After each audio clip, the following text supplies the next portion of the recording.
റമദാനിലേക്ക് പ്രവേശിക്കുമ്പോൾ എന്താണ് റമദാൻ എന്നും എന്തിനാണ് ഈ റമദാൻ മാസത്തിൽ വ്രതാനുഷ്ഠാനം നിയമമാക്കിയതെന്നും അതുകൊണ്ട് മനുഷ്യർക്ക് എന്ത് നേട്ടമാണ് ഉണ്ടാകാൻ പോകുന്നത് എന്നുമുള്ള കാര്യങ്ങൾ നാം അറിഞ്ഞിരിക്കേണ്ടതുണ്ട്.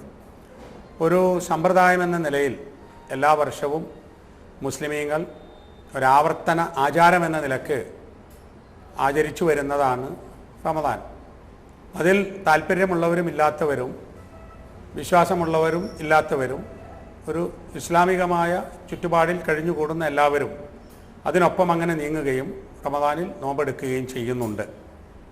ഒരു സമ്പ്രദായമോ ഒരു നാട്ടുനടപ്പോ ആയിത്തീരുമ്പോൾ സ്വാഭാവികമായും ആരാധനകൾക്ക് ഉള്ള അതിൻ്റെ ശക്തിയും അതിൻ്റെ വീര്യവും കുറഞ്ഞു പോവുക സ്വാഭാവികമാണ്.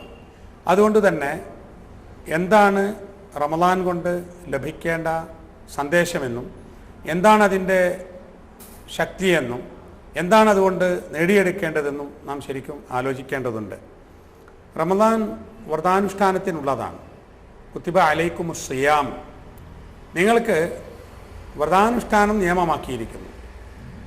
യാ അയ്യുഹല്ലദീന ആമനു കുത്തിബ അലൈക്കുമുസ് സിയാം, സത്യവിശ്വാസികളെ നിങ്ങൾക്ക് വ്രതാനുഷ്ഠാനം നിയമമാക്കിയിരിക്കുന്നു.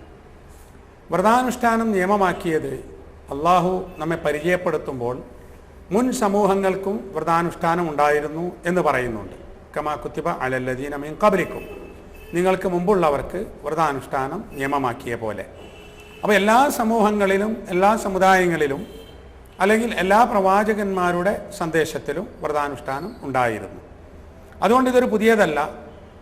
ഇസ്ലാമിക സമൂഹത്തിന് മുഹമ്മദ് നബി തിരുമേനി സല്ലല്ലാഹു അലൈഹി വസല്ലമയിലൂടെ നടപ്പിലാക്കിയിട്ടുള്ള കൊണ്ടുവന്നിട്ടുള്ള പുതിയ ഒരാചാരമോ അനുഷ്ഠാനമോ അല്ല. എല്ലാ സമൂഹങ്ങളിലും ഉണ്ടായിരുന്നതാണ്, മുൻഗാമികൾക്ക് അറിയുന്നതാണ്, മുൻ പ്രവാചകന്മാർ പഠിപ്പിച്ചതാണ് എന്ന് നമുക്ക് വ്യക്തമാകും. എന്താണ് ഈ വ്രതാനുഷ്ഠാനം ഇങ്ങനെ എല്ലാ സമൂഹങ്ങൾക്കും നിയമമാക്കാൻ ഉള്ള കാരണം? എന്താണ് അതുകൊണ്ട് ഉദ്ദേശിക്കുന്നത്?